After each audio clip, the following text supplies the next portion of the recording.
Hello, galera! Chocolate Pop! Boa noite!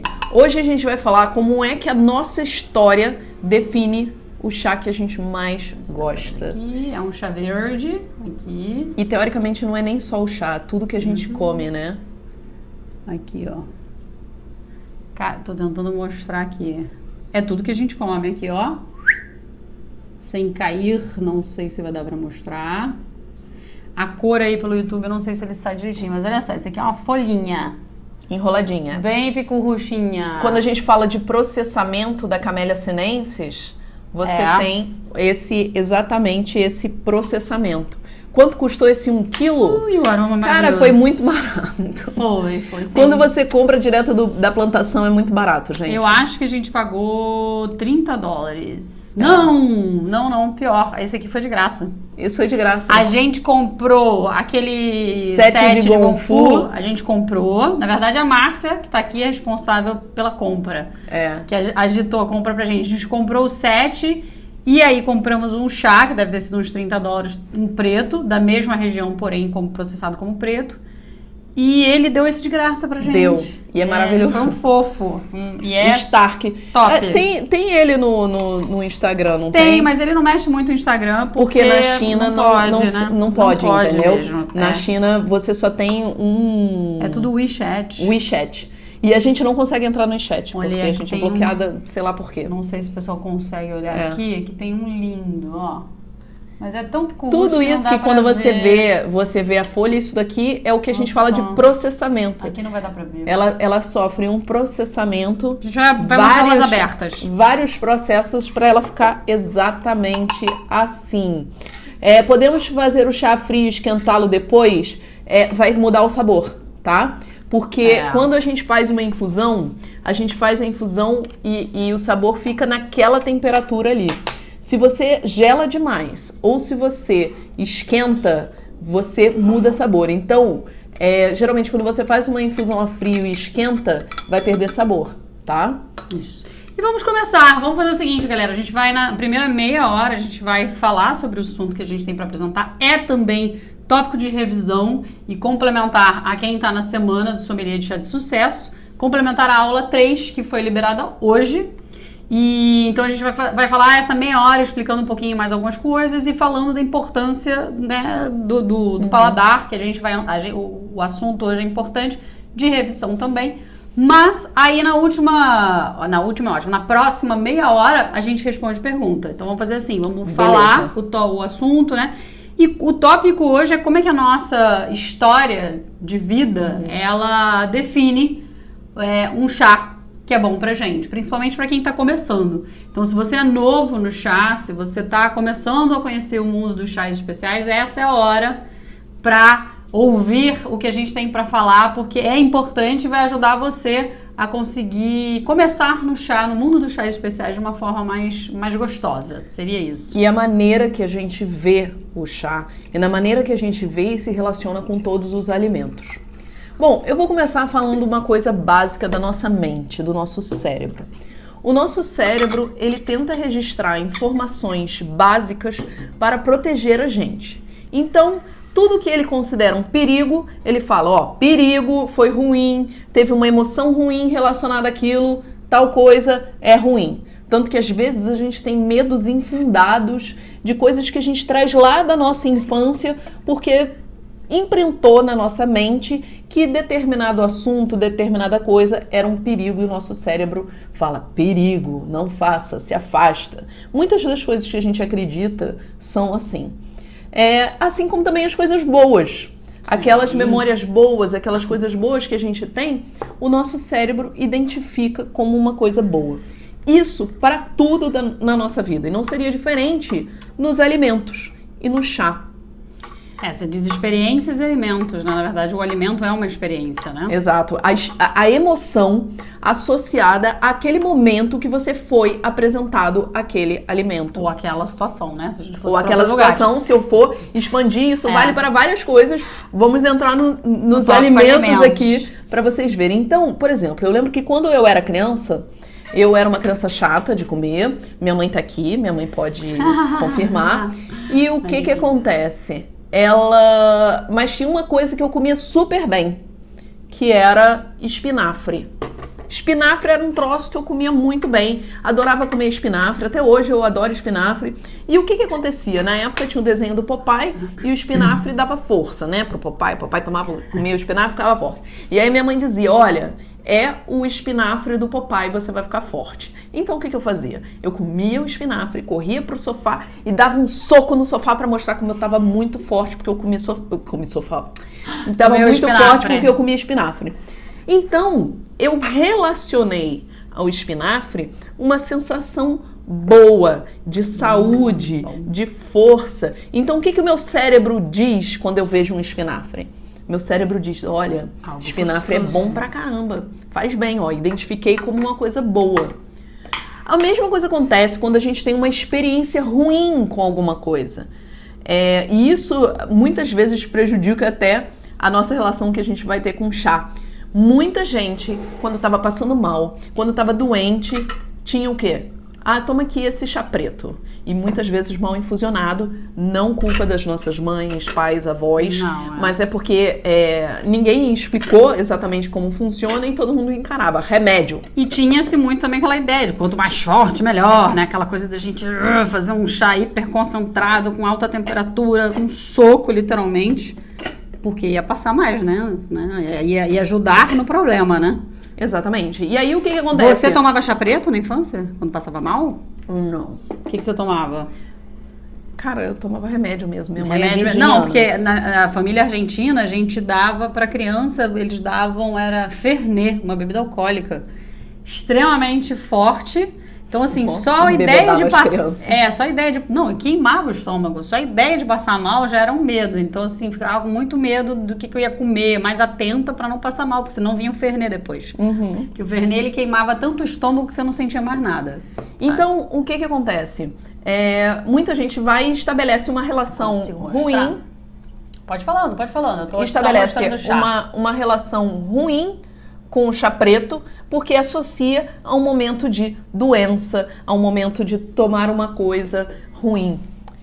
Eu tenho uma amiga, que ela tem até um Instagram super conhecido, que é Corro Pra Descansar, que é a Flávia. Não vai dar pra ver. Não vai dar pra mostrar pro pessoal do YouTube. E a Flávia fazia o quê? Aqui, ó. Vê se dá pra vocês verem. Aí, ó. É um chá verde maravilhoso. E a Flávia, uma vez a gente estava num acampamento, a gente era escoteira, né?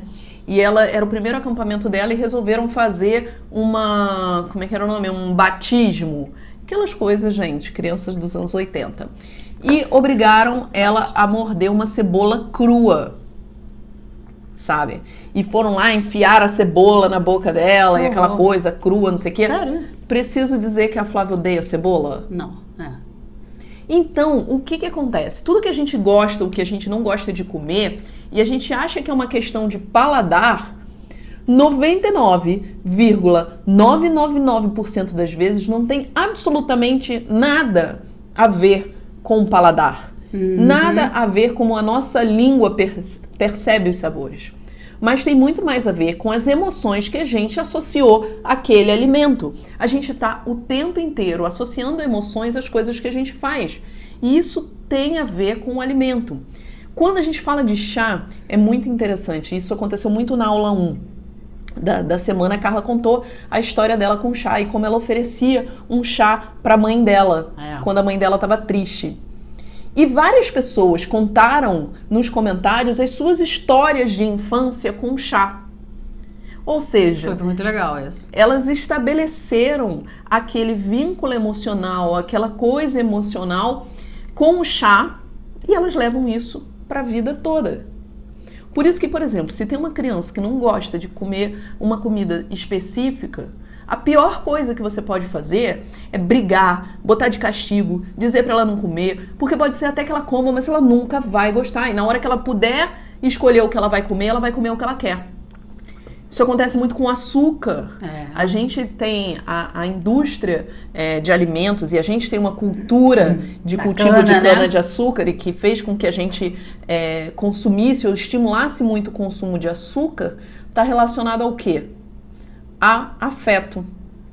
quantas pessoas não relacionam açúcar a afeto? É o que você falou uma vez, né? Aniversário tem que ter doce, aniversário tem que ter um bolo, né? O brigadeiro, o doce. Salada de frutas, né? Difícil, né? E aí você relaciona com o quê? Comemoração. Estamos todos felizes. O café, aqui, ó, o Cláudio falou do café. O café também, por exemplo, o café. O café está relacionado a...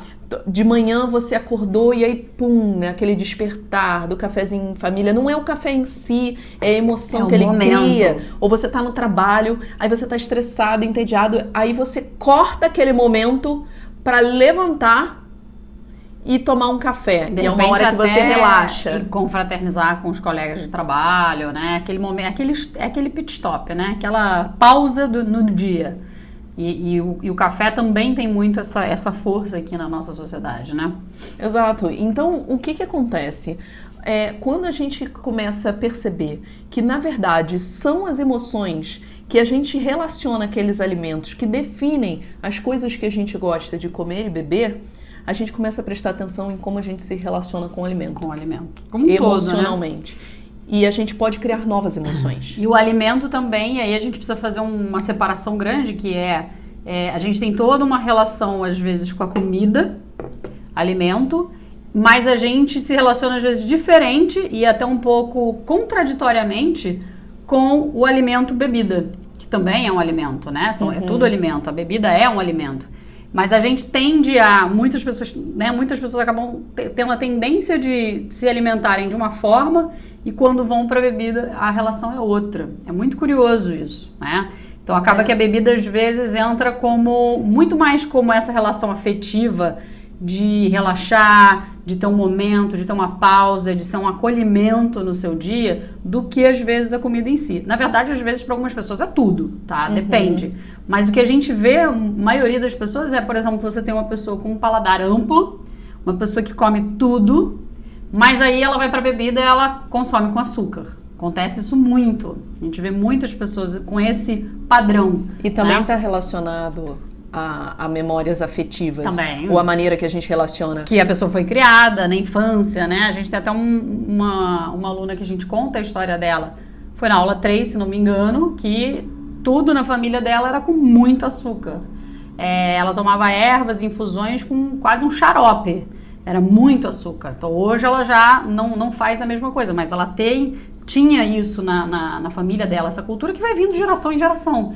E a gente vai replicando, né? Eu tenho um exemplo para dar de uma amiga minha que ela, quando ela era criança com os irmãos, ela queria comer doce e aí a mãe falava assim, não tem doce. Ela queria comer um sorvete, um brigadeiro, que a maioria das crianças iam pedir. E aí a mãe falava assim, não tem, você tá com vontade de comer doce? Chupa uma laranja. E aí ela ficava puta com a mãe, super, né? E ela cresceu sempre lembrando esse ressentimento que ela tinha com a mãe, de, pô, minha mãe nunca dava um doce, não sei o quê. E um dia eu conversando com ela, eu falei, mas você já percebeu que quando você para, na tua pausa, a gente trabalhava junto, quando você pausa na hora de relaxar, você vai comer uma tangerina, uma maçã, uma laranja, uma banana. E que legal que sua mãe acabou te deixando isso. Mesmo que você tenha aquele... né? Você pode ressignificar isso e ver que bom que minha mãe, na verdade, ela forçou uma barra ali, mas ela me jogou para uma alimentação muito mais saudável. Então, com certeza, hoje ela seria uma pessoa que estaria comendo brigadeiro, de repente, na pausa, ou uma torta, e não se alimentando super bem, né? A gente cria essas conexões. Isso. E o melhor é que a gente pode mudar algumas delas. Podemos mudar algumas maneiras que a gente faz essa relação afetiva com a comida. Se vocês pararem para pensar, e eu acho que esse é um exercício maravilhoso para fazer, faz uma lista dos 5 alimentos, pode ser bebida também, que você mais gosta. De preferência também bota a bebida ali, né? Exato. E aí para pensar por que você gosta daquilo. Pensa que se tem alguma coisa que vem na sua cabeça, geralmente a primeira coisa que vem na sua cabeça. Por que você gosta daquela comida? Porque eu, por exemplo, eu fui num jantar com a minha família que foi maravilhoso e foi assim. Porque aconteceu isso, aquilo outro. E aí eu vou falar uma coisa muito interessante. Tem memórias que são nossas mesmas, que a gente viveu. Mas tem memórias que são implantadas na nossa cabeça. É verdade. E isso está muito relacionado a indústria de alimentos. A indústria de alimentos, ela usa muito esse conhecimento de criar vínculos afetivos para você gostar de uma comida que não necessariamente é boa para o seu corpo. Isso que eu ia falar. Às vezes muito, né, não eticamente, né? Porque a gente sabe. Na maioria das vezes não. Então, veja, por exemplo... É o caso dos chás prontos. Chás prontos para beber em Tetra Pak, em garrafa, na verdade, são muito ruins. Se você olhar os ingredientes que existem, o que eles oferecem, com aquela ideia, tem chá branco, tem chá verde, tem isso, tem aquilo, na verdade, é mentira, porque a gente está entrando com, por exemplo, chás hiperconcentrados, totalmente de quase como se fosse tangue, você não tem benefício nenhum do chá ali, você não tem o sabor do chá, então é uma indústria que às vezes, ela, não sempre, né, tem empresas legais, tem empresas honestas, várias, mas algumas grandes empresas pecam nesse aspecto bastante. Vou dar um exemplo. Mas elas usam isso que a Carol está falando, sempre o afetivo para poder trazer essa ideia de que você precisa daquilo que você quer aquele momento. Vou dar um exemplo. Coca-Cola, por exemplo. Pensa na Coca-Cola. Se eu virar para você e dizer tudo que tem numa garrafa de Coca-Cola, dizer para vocês assim, olha, beba Coca-Cola. Coca-Cola tem não sei quanto de açúcar, caramelo 4, que é proibido no mundo inteiro, mas aqui a gente toma. Tem ciclamato, que também é proibido no mundo inteiro, mas aqui a gente toma. Tem não sei quanto de sódio, Ninguém vai ser maluco de falar, pô, me dá esse negócio pra beber. Não vai. Como é que é o anúncio da Coca-Cola? O anúncio da Coca-Cola é falando da Coca-Cola? Já repararam? O anúncio da Coca-Cola é sempre o quê? Uma festa em família, a família reunida, aquela coisa do Natal bonito, o ursinho polar feliz e todas aquelas coisas. A mesma coisa sadia, bota lá o frango feliz da vida, sempre alegre, mas eu duvido que um frango... É um frango? É um peru? Não? É um franguinho? Bom. Duvido que um frango que esteja na fazenda da sadia esteja feliz pra caramba, porque ele vai morrer, entendeu? Mas aquilo cria na nossa cabeça de que a fazenda é linda, com os franguinhos felizes, que a Coca-Cola é a coisa mais linda do mundo, que vai juntar a família. Quantos de nós não tomava Coca-Cola no final de semana? Falava, Coca-Cola só no final de semana.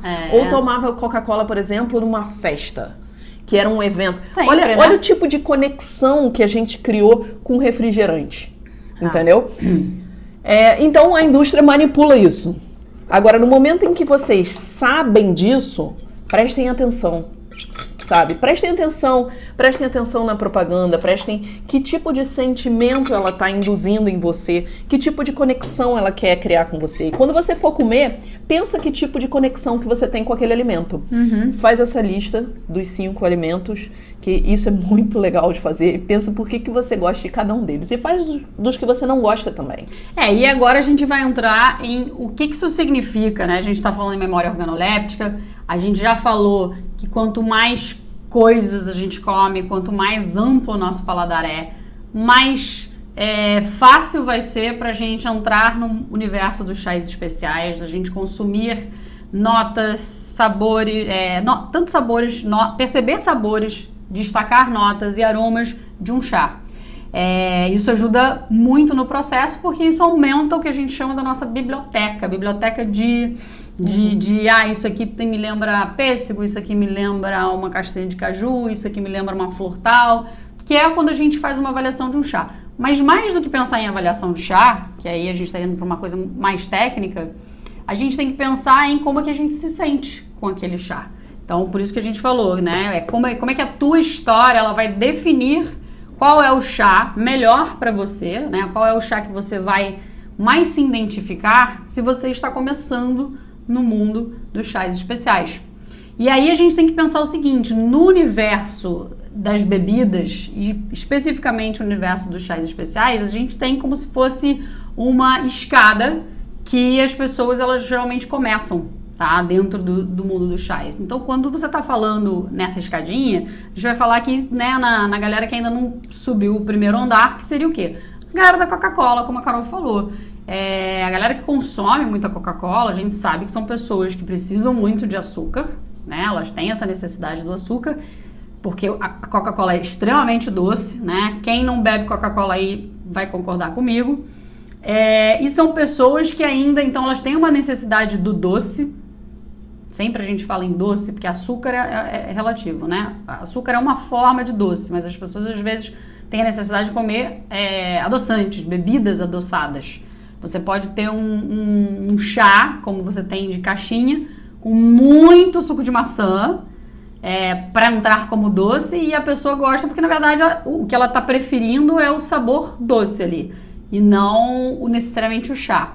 Então, a pessoa que está lá na Coca-Cola é a pessoa que ela está começando. Às vezes ela nem ainda bebe chá, ou ervas, ou infusões, ela realmente está ali num primeiro degrau. Aliás, nem ainda no primeiro degrau.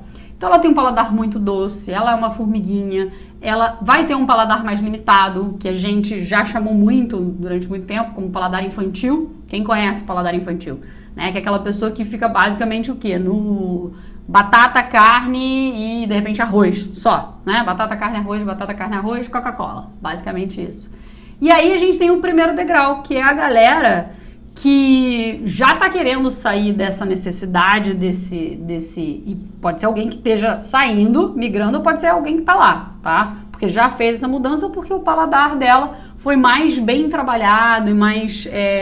ela teve na sua infância mais contato com alimentos variados. Então, se você pega uma criança que a família basicamente come batata, arroz e o que eu falei? Carne e Coca-Cola, ela provavelmente vai se tornar um adulto que também consome dessa mesma maneira. Mas se ela é uma criança que a família, de repente, já dá uma forçada para botar um espinafre, que nem o caso da Carol, né? Botava um espinafre de vez em quando, botava uma fruta de vez em quando. Você está falando de uma pessoa que já está mais aberta para os chás especiais, mas é uma pessoa que está ali do que a gente chama o nível dos blends. Ou ela está no nível do chá de saquinho, tá? Então ela está começando no mundo do chá, ela consome bastante, não bastante, mas consome alguns chás de saquinho, e ela, provavelmente dentro desses chás de saquinho, ela consome alguns blends. Então, é o preto com morango, o verde com canela e abacaxi, é isso, tá? Seria essa escadinha. Daí pra cima, a gente começa o quê? É uma pessoa que se já começa a entrar em contato com os blends em saquinho, ela tem toda a probabilidade de fazer o quê? De começar a tomar blends de folhas soltas, tá? Então aí a gente vai migrando a escada. Daí você vai para quê? Para chás. Se ela já está nas folhas soltas em blends, ela tem a capacidade de ir para os puros. Só que para uma pessoa chegar nos chás puros, ela realmente tem que ter um paladar amplo. Um paladar que ela se alimentou sempre de várias coisas.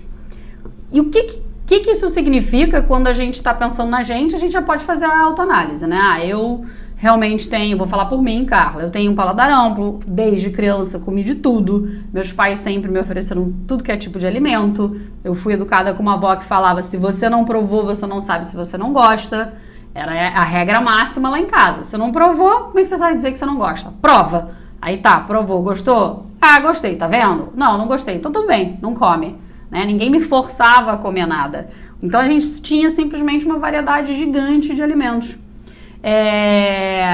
Então, o que acontece? Na minha vida adulta, eu trouxe isso. Quer falar? Não, fala aí, porque eu lembrei de uma coisa importante. Porque a Carla trouxe isso de criança. Eu não. É isso que eu ia falar, porque você tá ali naquele nível primeiro degrau, que você de vez em quando comia um espinafre, alguma coisa, mas basicamente quase que um batata arroz e... Não, eu só comia batata com carne quando era criança, minha mãe também tá aqui, pode comprovar, não comia nada. Eu era uma criança que não comia nem pizza, nem sorvete, nem nada, porque eu não gostava de nada, era difícil. Mas você mudou isso. É isso que eu ia dizer. Você mudou isso, que também é possível, tá? É possível, eu só fui ampliar o meu paladar adulta. Isso, porque eu expliquei os níveis. Agora a gente vai explicar, a gente vai entrar em como, né? Como fazer uma mudança. Isso é um outro capítulo, tá? O que eu quero hoje deixar para todo mundo é como é que eu sei qual é o chá que, se eu tô começando, vai ser melhor para mim. Eu tenho que saber em que grau da escadinha eu tô. E, identifiquei que grau da escadinha que eu tô. Qual é o chá que vai estar ali mais próximo do meu paladar? E eu vou entrar isso já. Fala o que você queria falar. Não, e é só um comentário, porque a Cristiane falou aqui, qual que é bom eu tomo e eu não vou parar. Isso tudo é uma escolha. Sim. É exatamente isso. Ninguém regula o que o outro vai comer ou beber. Sim, com então, certeza. Se você tá feliz tomando Coca-Cola, nossa, toma Coca-Cola. A madrinha da Carla tomou Coca-Cola a vida inteira. Ela era uma cozinheira de mão cheia. Botava Coca-Cola no bolo. Exato, ela botava Coca-Cola no bolo. Era o único bolo dela, aliás, era a única vez que eu consumia Coca-Cola dentro do bolo. O que a gente está dando o exemplo aqui são de duas coisas importantes. A primeira é que a gente tenha consciência da nossa relação com o alimento. Isso é o mais importante. Então você pode sim tomar a Coca-Cola, gostar da Coca-Cola e dizer assim, Coca-Cola me faz feliz, eu deixo Coca-Cola e tomar Coca-Cola a tua vida inteira. Sim. Ninguém no mundo tem o poder de dizer pra você não fazer isso. Mas se você é tipo a Cris, que gosta de Coca-Cola, qual é o chá que realmente você vai conseguir tomar? Né? Então, a gente estaria dizendo aqui que o paladar da Cris, eu não sei se Cris... que mais que ela se alimenta, né? Seria legal, Cris, de repente bota aí... Quais são as coisas que você gosta? Agora é tentar identificar exatamente qual que é o teu paladar, tá? Isso já diz muita coisa. A Cris, se ela tomar chá, ela vai tomar chá adoçado. Bem provável, né? Porque ela já... Se ela consome Coca-Cola realmente toda hora e tal, se ela gosta, se é diário isso, ela precisa de bebidas doces, adoçadas. É raro, muito raro, tá? Não tô dizendo que não vai existir nunca, mas é raríssimo você ver uma pessoa que tome Coca-Cola e que de repente vai tomar um café puro. A não ser que você tenha uma pessoa que toma Coca-Cola de vez em quando, tá? De vez em quando ela toma um copo de Coca-Cola, isso é uma coisa. Outra coisa é aquela galera que tá sempre na Coca-Cola. Então, provavelmente ela vai adoçar o café, ela vai adoçar o chá. Então, um paladar assim, ela vai precisar começar nos chás especiais adoçando, botando açúcar. Ah, tem problema botar açúcar no chá? Menor problema. Isso é uma forma da gente trazer o chá pra gente. Se a gente ainda não tá, se a gente não consegue tomar uma bebida pura sem açúcar, é uma forma da gente trazer o chá para ele ir melhorando o nosso paladar, a gente ir se habituando com ele, lógico, pensar em benefícios também, mas pensar principalmente como uma bebida prazerosa, tá? Então, se a gente pensou isso, beleza, eu tô aqui já no grau que eu só tomo chás puros. A gente tem vários alunos nossos que podem falar isso. Uma pessoa que já consome chás puros, com certeza uma pessoa que come tudo. Raras vezes vai tomar uma Coca-Cola. Até pode tomar uma vez, né? A gente teve até uma conversa com duas amigas nossas que bebem muito chá, como a gente, são sommeliers, são especialistas em chá. E ela falou, uma Coca-Colazinha quando eu tô passando muito mal, assim, eu tomo. Eu falei, sério, gente, não acredito, porque pra mim não faz o menor sentido. Mas beleza, caso delas, uma vez na vida. Tá viva? Tá viva? Tadinha. Engasgou com chá. Então, assim, é isso que eu tô falando. Eu, por exemplo, tomo nunca, porque pra mim é péssimo, me faz mal em todos os sentidos, tá? Especificamente aqui falando da Coca-Cola. Mas ok, então tá, todo mundo já mais ou menos pensou em que grau dessa escadinha que você tá? Seria legal vocês fazerem essa reflexão agora, porque assim que a gente abrir para perguntas, eu quero conhecer o paladar de vocês, tá? E aí, então, para fechar esse assunto, ok, sei em que grau que eu tô. Se você tá oferecendo um chá para uma outra pessoa, se você está vendendo o chá para outra pessoa, como é que você vai saber isso? Se você não conhece a pessoa, você nunca viu essa pessoa, você não participou da história de vida dessa pessoa, como é que você vai saber isso? Bom, um ponto é você fazer a identificação de alguns elementos. E isso é muito importante quando a gente está oferecendo para um amigo. De repente, não vou falar mãe, porque talvez mãe a gente conheceria muito mais o paladar, né? Mas vamos falar um amigo, uma amiga, alguém do trabalho, ou uma pessoa que você esteja efetivamente vendendo o chá e apresentando. Ou uma das coisas é se a pessoa é uma formiguinha ou ela não é. Se ela vai querer com doce ou se ela não vai querer com doce. Se a gente está falando que a pessoa consome açúcar em quantidade, provavelmente essa pessoa vai para quê? Para os blends. Peraí, Carla, mas de repente é uma pessoa que tem um paladar amplo, mas consome açúcar. Tem esse perfil? Tem. E esse é o perfil quando eu tô conversando com muitas pessoas, eu digo assim, olha, você é um desperdício de paladar, porque você tem um paladar amplo, maravilhoso, você come tudo e você tá adoçando a sua bebida sem necessidade. Quando você poderia estar se beneficiando mais dos chás puros especiais, totalmente puros, sem nada, tá? Tem perfis assim, isso acontece, porque é aquela coisa, a gente não faz a conexão às vezes entre o alimento e a bebida. Aparece como se tivesse, às vezes, um espaço entre as duas. Mas não tem. É o clássico salada com Coca Light. Isso. Perfeito, Carol. Obrigada. É isso mesmo. O clássico salada. Vou comer uma salada e vou tomar um mate adoçado. De caixinha, né? De ou copinho. light. Ou light. Que é que você tá consumindo açúcar. A bebida é doce pra caramba. Entre adoçante e açúcar, eu prefiro açúcar. Quem consome café puro, chá especial puro, ervas puros, sabe que essas bebidas industrializadas são super doces, né? Porque a gente já tá com o paladar já sem a necessidade do açúcar, tá?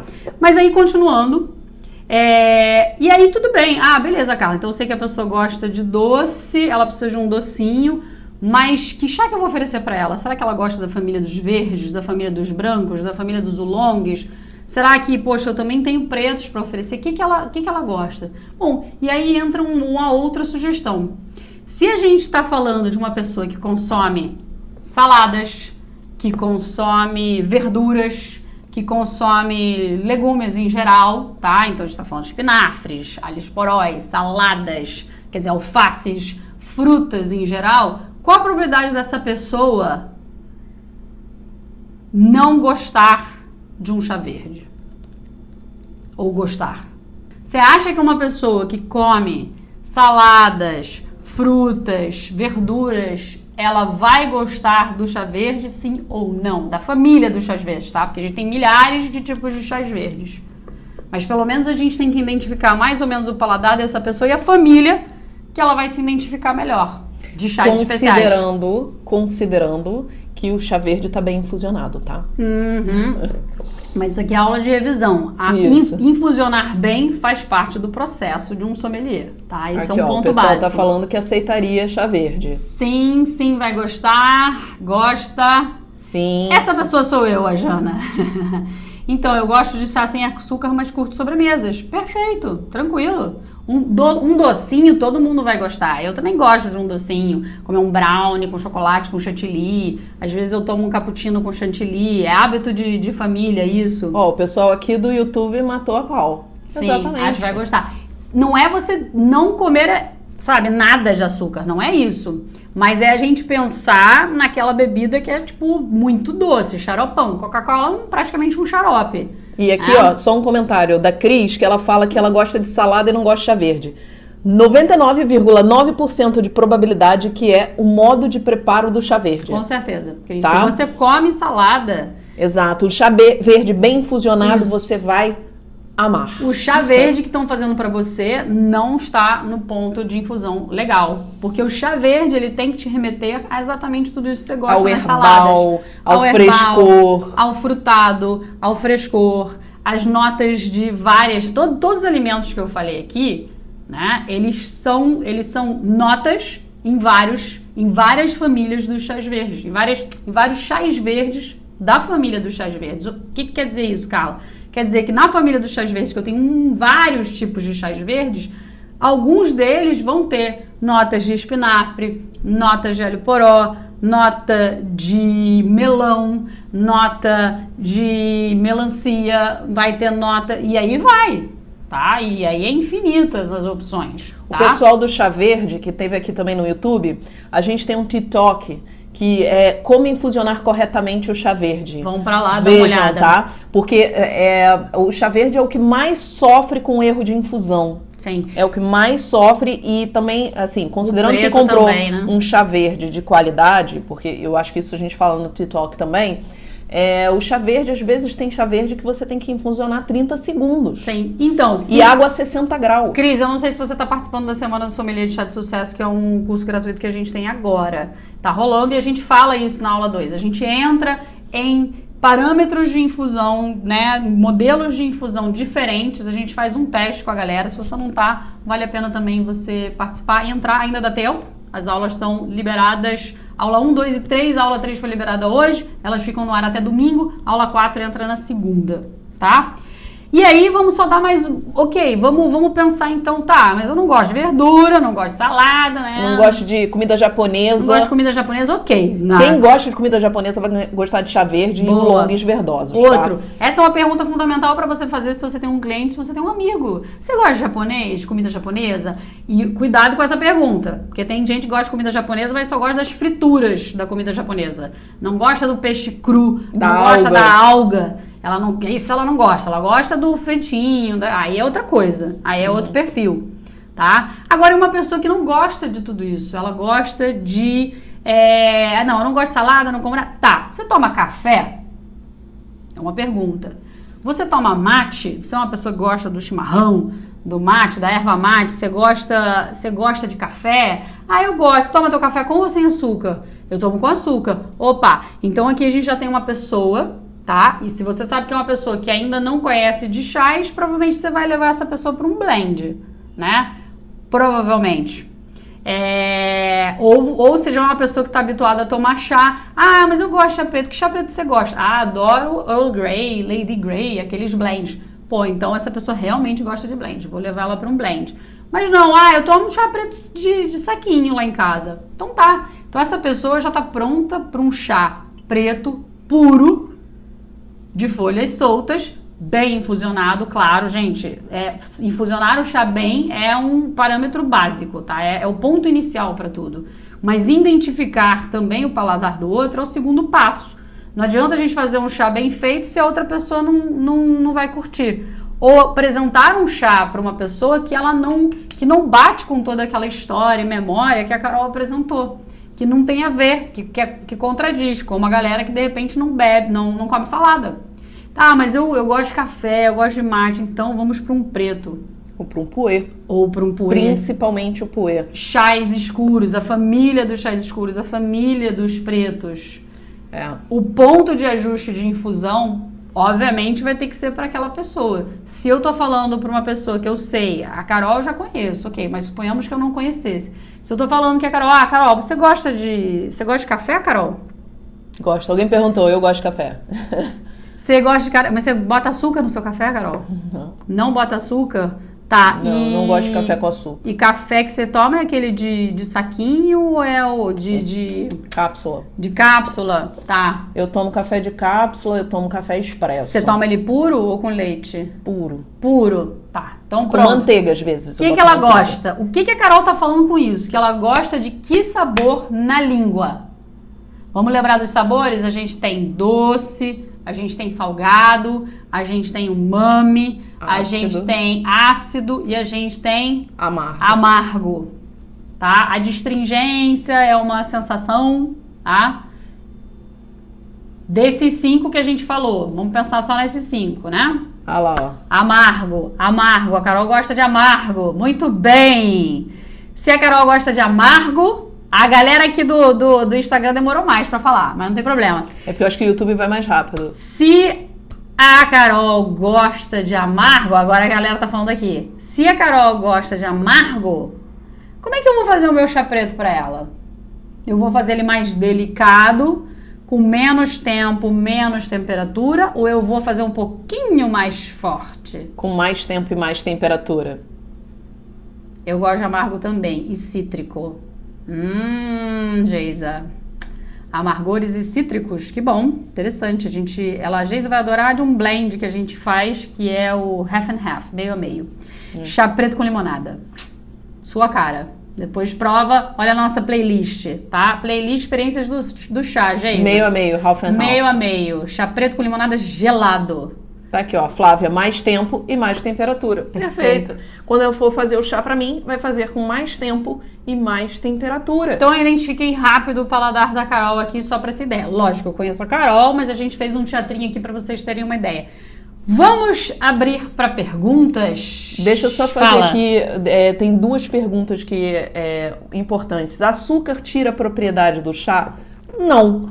O açúcar, ele coloca a parte ruim do próprio açúcar, entendeu? Ele adoça talvez demais, mas é aquela coisa assim, eu preciso adoçar, não tomo chá. Vamos supor que a Carol tomasse o chá preto, bem amargo, mas com açúcar. Eu ia oferecer pra ela com um pouquinho de açúcar, tudo bem. Exato. É melhor tomar chá com açúcar, chás especiais com açúcar, não tomar nada, não tomar nenhum chá. Pelo menos você já vai absorvendo as coisas boas da Camellia sinensis, dos chás especiais. E ele, de fato, ajuda a melhorar o paladar. Todo mundo que bebe chá sabe disso. Ele melhora o teu paladar, ele melhora no sentido de que a gente começa a querer sentir todos os sabores. A gente começa a procurar isso, porque o chá, ele vai como se fosse despertando as nossas papilas gustativas, que se a gente é uma pessoa que tá só no doce, né? A gente acaba não sentindo o restante das coisas. Vamos dar um exemplo clássico. Lembra aquele dia que a gente estava na sorveteria? A gente foi para uma sorveteria e a Carol pediu pistache. Eu quero sorvete de pistache. Aí a menina que serviu, ela falou, pistache? Mas ninguém pede esse, senhora. Aí a gente começou a rir. E aí ela falou assim, aí eu perguntei pra, sacar o paladar. Eu falei, por quê que ninguém pede? Você não gosta dele? Ela falou, eu não gosto. Eu falei, qual que você gosta? Aí ela falou eu falei, ela falou mais doce. Tipo, era um chocolate com brownie, com cookie, com, sei lá, um monte de coisa. Aí eu falei, mas por que você não gosta do pistache? Ela, eu acho ele muito... Amargo. E o pistache, quem já provou pistache purinho? Ou comeu um sorvete de pistache? Pistache não é amargo. Ele é salgado. Isso, ele é salgado. Amo pistache. Tem os pistache lovers aqui. A Geisa tem paladar amplo. Tem uma pergunta aqui sobre estévia. Deixa eu falar sobre adoçante, tá? Porque quando a gente fala de sabor, e aí eu vou responder a pergunta também sobre o açúcar que fizeram aqui, porque alguém falou o açúcar mascara o sabor, e é bem por aí. O que acontece? Entre os adoçantes, a estévia, até agora, não tem nenhuma grande contraindicação, tá? Que é diferente dos adoçantes químicos, que esses são totalmente não recomendados, é o que eu sempre falo. Entre um adoçante químico e o açúcar, vai para açúcar, porque eu prefiro o que vem de planta do que vem de laboratório. Isso é algo meu, e porque vários adoçantes aqui, já comprovadamente, eles têm já são proibidos em vários países. Então a estévia, ela a princípio não vai causar nenhum problema de saúde. Mas qual é o problema da gente usar adoçante, tá? São duas coisas. Quando a gente deu a aula de paladar, lembra que a gente falou que são as sensações na língua? Toda vez que eu adoço, seja com o que for, seja com açúcar, seja com adoçante, eu vou ressaltar o sabor doce e eu vou perder a sensação dos outros sabores. Adoçantes químicos, inclusive, deixam a língua meio dormente. E aí que você não sente mesmo. Fica... Agora, o segundo motivo que eu vou falar aqui pra galera do adoçante. O adoçante, quando a gente é viciado em doce, a gente não é viciado em açúcar. A gente é viciado no sabor doce. Isso que é importante. Tem e uma grande diferença. Quando você toma o adoçante, você continua viciando no sabor doce. Então, teoricamente, não muda nada. E ainda tem um porém. Existem vários estudos, tem um livro que se chama O Mito das Dietas. Quem gosta de estudar sobre alimentação e tudo, dá uma olhada nesse livro. Se chama O Mito das Dietas, é feito por um médico que fazia um estudo gigantesco com gêmeos na Inglaterra. E o que ele fala do adoçante, né? E de todos os estudos que você já tem sobre o adoçante. O adoçante engana o teu cérebro, fala pro teu cérebro que você comeu um doce, que você comeu um açúcar. Então, o que o teu cérebro espera? A quantidade de calorias relacionadas àquele doce, àquele açúcar. Então, ele espera que você tenha aquela energia. Só que a maioria dos adoçantes vão ser quantas calorias? Zero. Ou perto de zero. Então o teu cérebro fala, nossa, eu comi o doce e eu não consegui a energia. Então eu preciso comer mais doce. Então a mensagem que passa para o seu cérebro quando você pega alguma coisa com adoçante é que você precisa de mais doce para conseguir a energia. E você acaba ficando mais viciado em doce. Então por isso, se você não consegue ainda tirar o açúcar, tirar o doce, né, o sabor doce, continua no açúcar demerara, açúcar mascavo, que são mais, né, mais saudáveis, e vai tirando o açúcar aos poucos. Isso. O adoçante não é uma boa ideia, tá? Vamos ver quem mais tem perguntas, galera.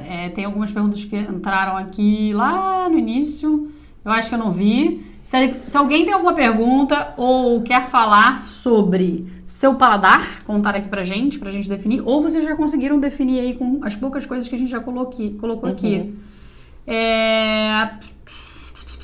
Ó, a Karina falou, eu trouxe um chá há um tempo atrás, da África do Sul, saquinho. Ok, com sabor de chá preto com chicória. Nossa, que interessante. Bem diferente, poucas pessoas gostaram, mas não sei se fiz da forma correta. Tá, teria que ver isso. Se você não tá na nossa semana, se inscreve lá, porque a gente fala sobre isso e faz alguns testes também. Chá preto com chicória. Realmente eu nunca tinha visto essa mescla de preto com herbal, assim. Interessante. Fiquei curiosa pra provar, na verdade. E mandam pra mim. Deixa eu falar. Deixa eu ver aqui. Adoro alga. Deixa eu ver. Mas de todos os chás verdes que tomei, eu reparei que gostei mais dos chineses do que dos japoneses. Condessa, sim. Por quê? Se a Condessa ainda tá aí, eu quero saber por quê. Porque eu tenho a resposta pra isso. Tem gente que gosta do japonês e não gosta do chinês e vice-versa. Quer dizer, é mais fácil ter gente que gosta do chinês e não gosta do japonês. Exato. Porque o chinês é o quê? É o método de preparo do chinês. Tá? Eu não sei se a Fernanda ainda tá aí, da Condessa, mas tudo bem. O que acontece, basicamente?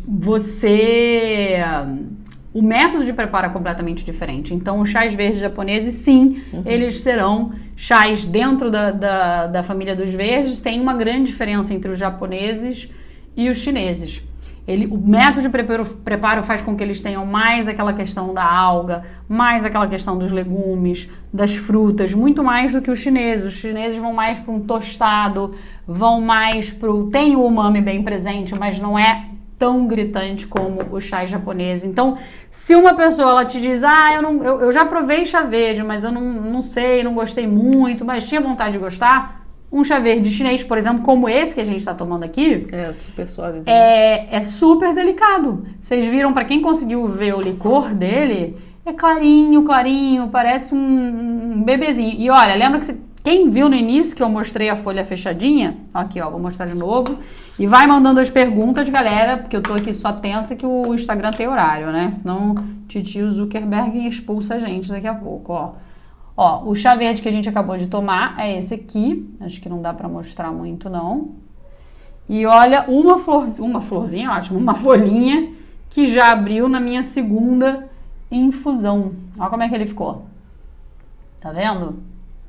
Ó, a tia Machas, de Machas, que se for de Machais, é óbvio que você adora os verdes, né? Japas. A pessoa dos verdes, né? Aqui, ó, a folhinha, galera, como é que ficou? Uma gracinha. Tá vendo? Dá pra ver daí? Super fofa essa daqui, né? As propriedades do chinês e do japonês são as mesmas? Assim, a grosso modo, sim. A grosso modo. Mas tudo depende de terroir e depende de qual chá que a gente tá falando. Porque até dentro dos próprios japoneses, você tem coisas distintas, né? Você tem o japonês que é coberto e que fica 15 dias coberto, 21 dias coberto. Então você altera a fotossíntese e aí você vai concentrar outros elementos. Então isso é terroir. Terroir é a terra, são as pessoas, são os processos, muda muito. Não dá pra gente querer normatizar os chás e dizer um é mais do que o outro. Até porque quando a gente fala em chás chineses, tem uma variedade gigante. Quando a gente fala em japoneses também. Eu achei engraçado que o Matheus falou que chá chinês é chá Nutella. Fala isso pros chineses. Fala isso pros chineses. Porque ele toma esse negócio há 5.000 anos. Mas é muito bom, né? Porque realmente os japoneses são mais suaves, são né? mais delicados. Os japoneses, eles são roots. Roots. Eu adoro os japoneses. Por aí, eu acho que você já sacou meu paladar, né? Mas na verdade eu gosto de japoneses, eu gosto de chineses. A gente é o paladar amplo. A gente toma tudo. Aqui, ó. A Inglaterra produz chá. Eu acho que tem uma plantaçãozinha agora, né? Mas não é tradicional deles, não. Tanto que todos os países que eles colonizaram, eles tentaram botar chá. Você tem chá na Índia por causa da Inglaterra, você tem chá no Sri Lanka por causa da Inglaterra, você tem chá no Quênia por causa da Inglaterra. Quem pode falar melhor é a Lu, que é a nossa... A Lu ali, está... Cadê a Lu? A Lu tá aí. Ali, ó, não tem produção. Eu vi uma produção pequena artesanal em algum lugar. Tem, acho que tem, mas muito pico-ruxa, mas eu não sei se a Lu falou que acabou, né? Não sei se não deu certo. Lu, você que é muito sabe aí mais Ó, chinês eu acho mais delicado e saboroso. E o japonês eu acho mais salgado e mais astringente. É isso. Perfeito. Condessa. A Condessa. Eu sei o nome dela, mas eu não vou falar, porque eu acho chique falar Condessa. Tem uma Condessa aqui na nossa live. Então, é isso. É o processo. Totalmente diferente. Eles são mais delicados, eles são mais Nutelinha, segundo o Matheus. Adorei, gente, essa expressão agora. Vou zoar. Vocês escolheram a pronúncia, muitas referências de chás no nome. Porque você tá como tia matcha. Eu pensei em matcha, né? Matcha ou matchas. Matcha. Ó, tem outra pensei aqui, no chá verde japonês matcha, foi por isso. Ó, a Janaína falou que virou sua fã porque você também não gosta de essência. Não gosto. Não tem como. Blend, não tô fora. Eu acho que são pouquíssimos. Eu gosto, na verdade, de blends de chás com chás. Então, adoro o English Breakfast, eu gosto do Genmai Cha, que não é com chá, é chá verde com arroz tostado, isso eu curto. Que mais de blend? Eu gosto do Russian Caravan. Quem conhece o Russian Caravan? Russian é de russo mesmo. É um blend também criado que são chá preto com o long de alta oxidação, que faz sentido. Ele é maravilhoso. A Twinings tem em saquinho, até no saquinho é muito gostoso. Se vocês acharem, provem, porque ele é maravilhoso. Tem em folhas soltas. Aqui no Brasil só chega em saquinho, tá? Isso. Mas ele existe em folhas soltas, claro, tá? Que mais? Deixa eu ver aqui. Tem alguma folha no Brasil que se assemelha aos japoneses? Folha não, tem uma plantação, Yamamotoyama. Yamamotoyama é uma empresa japonesa, uma multinacional japonesa, que tem plantação aqui em São Miguel, aqui no Vale da Ribeira, e eles fazem exatamente o método japonês. Não, tá? E a galera da Yamamaru também, do sítio Yamamaru. Que é um método japonês verde também. Mas a Yamamotoyama você tem bancha, sencha. Tem o Hojicha, que é o bancha, só que no pacote deles eles chamam de bancha torrado, que é a mesma coisa, que é Hojicha, Hojicha, tá? Isso. Que mais, galera? Foi? Eu acho que é isso, né? Mais alguma dúvida? Eu tô preocupada aqui com o Instagram que alguma hora fecha. Alguma hora a gente consegue ficar mais um... Então é isso, se você tá trabalhando no sentido de vou fazer um chá, vou oferecer para os meus amigos, né? Como eu falei, revisão também do aulão que a gente teve de hoje. Vou oferecer para alguém, você tem que pensar nessas premissas que a gente falou. Em que escadinha, né? Em que grau da escadinha o teu convidado, ou seu amigo, ou seu colega de trabalho tá?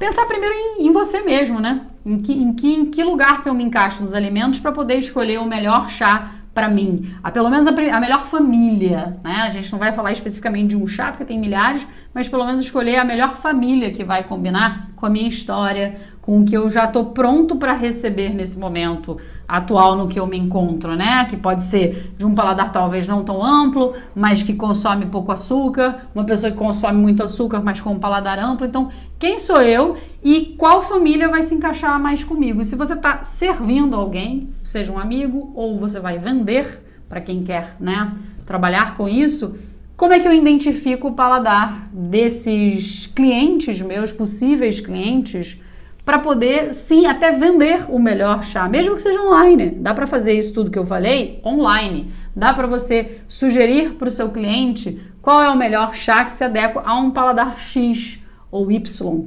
Então, a gente sempre tem que ficar ligado nesse aspecto. E posso dar só... Quem teve na semana e teve com a gente agora na semana, ainda vai para aula 3, aula 4, a gente falou da tríade do chá. E nessa tríade, de quem que eu tô falando? A gente está falando... ponta da tríade. Uma da ponta é o cliente e a ponta que a Carol falou é o quê? Experiência sensorial. Vai, fala, desculpa. Não, e para quem quer tomar chás e quer experimentar todo tipo de chás e ainda não acha que tá com paladar amplo, roubando a caneca, o que é importante entender? Paladar, sim, a gente pode mudar, a gente pode evoluir. Sempre. Eu passei a comer de tudo depois dos 20 anos, tá? Depois que eu tive outras experiências. E o que é importante? Crie experiências positivas com aquele alimento que você quer introduzir na sua alimentação, com aquele chá. Então você de repente não gosta do chá verde. Primeira coisa, aprende a infusionar o chá verde. conseguiu infusionar, chegar num ponto que fica gostoso para você, associa ele a um momento do seu dia, a um momento, se você faz meditação, um momento de meditação, ou um momento que você vai sentar com a sua família. Associa ele a uma coisa que gere uma emoção para você, uma coisa agradável, porque é assim que a gente constrói um hábito. Um hábito bom, um hábito bom novo, hábito, né? É a gente associando aquele ato, aquele chá, aquela bebida, uma coisa prazerosa, agradável. E você pode criar esse momento, você pode criar essas conexões. A nossa amiga aqui, tia Machás, ela falou, minhas amigas menos experientes gostaram bastante dos brancos. Perfeito, porque é mais doce. Mais doces, mais delicados, né? E do bancha torrado. Faz todo sentido. Bancha torrado é um clássico coringão que a gente vai oferecer para quem ainda não tá ali naquele primeiro degrau, né? Ou de repente, na verdade, o bancha torrado, o rodichá, ele serve para todos os graus. Exato. É uma excelente porta de entrada para os chás verdes. Tem chás coringas que fazem isso. A gente só não entrou em detalhes em tudo isso, senão a gente estaria aqui falando de vários que são coringões. Muito bom que você identificou isso, sim. E faz todo sentido. O rodichá é um coringão, todo mundo vai gostar. As pessoas vão se sentir bem também. E vai a dizer, nossa, tem. Tô tomando chá verde e não sabia. Olha que legal. Então a pessoa se sente feliz que ela tá consumindo um chá verde que ela consegue aceitar. E por que ela aceita o chá verde, né, o rodichá? Porque tem esse tostado que tira o herbal. Se você perguntar para suas amigas, provavelmente elas não são grandes consumidoras, ou elas consomem saladas, frutas, né, e verduras bastante, e obviamente elas também vão gostar do rodichá, ou elas são aquele público que não gosta e vai gostar do rodichá.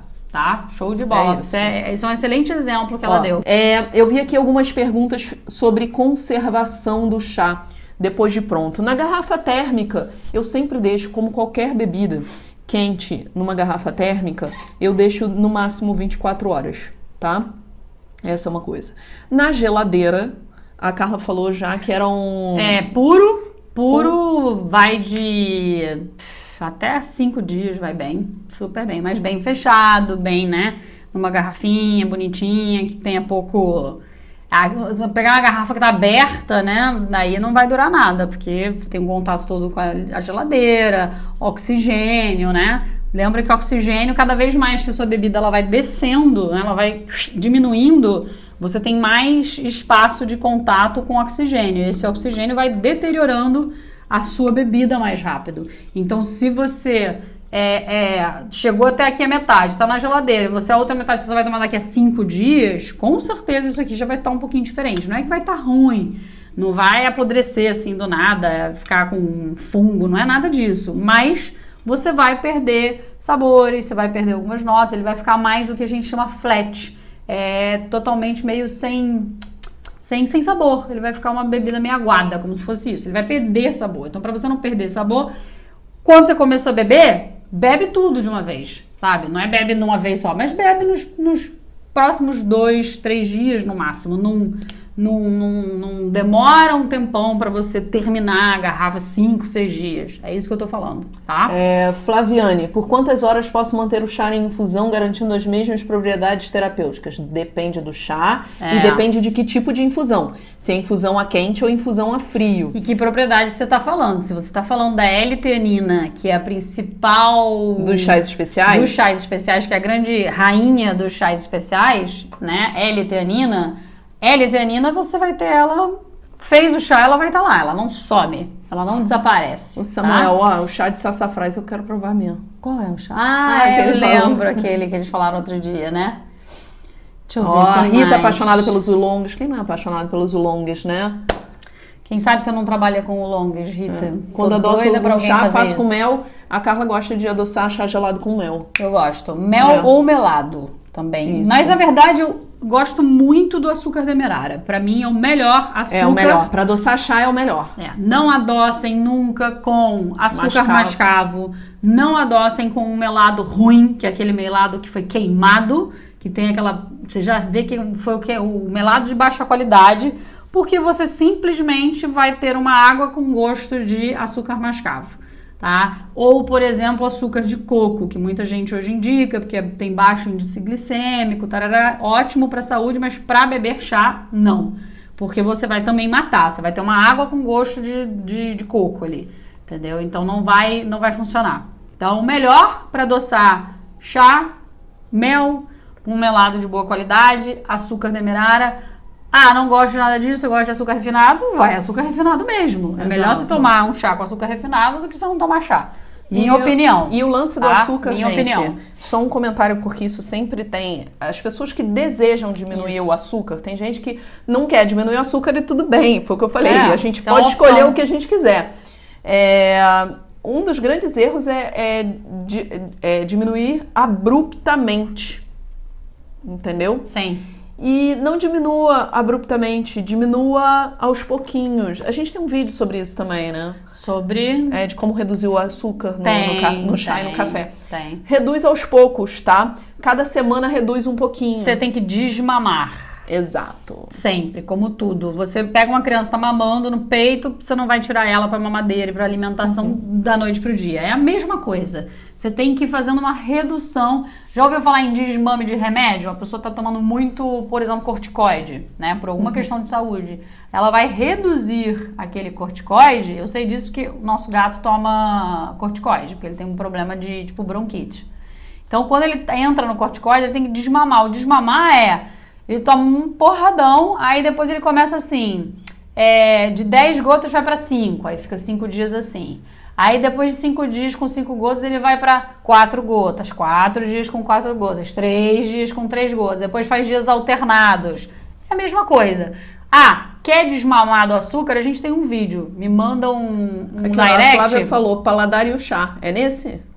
Eu acho que no paladar e o chá. Não sei se o desmame tá ali não, gente, mas eu acho que ele fala um pouquinho sim. Eu acho que também tá no... Agora eu tô na dúvida, gente. Eu sei que tinha um vídeo curtinho nosso, que era como diminuir o açúcar do café. Quem quiser, me passa um direct que ele tá lá no Instagram, esse vídeo. E aí eu vou botar ele aqui também, pra quem quiser, tá? Me dá uma lembrança, tá? Pessoal, vocês que estão aí, vocês gostaram dessa live, não esqueça de botar o curtir, o botãozinho curtir é super importante pra gente no YouTube, para que o YouTube continue mostrando os nossos vídeos e distribuindo o nosso conteúdo. Exato, saber que a gente está gerando um conteúdo de valor para as pessoas, para todos vocês, com certeza. Para todo mundo, que as pessoas gostam. Então, quem ainda não curtiu, dá o seu joinha. O seu joinha. Esse negócio de joinha é ótimo, Exato, para curtir dá o seu vídeo. Like. Dá o seu like pra gente. Dá o seu like pra gente. Beijo pra todo mundo, galera. Obrigada, galera.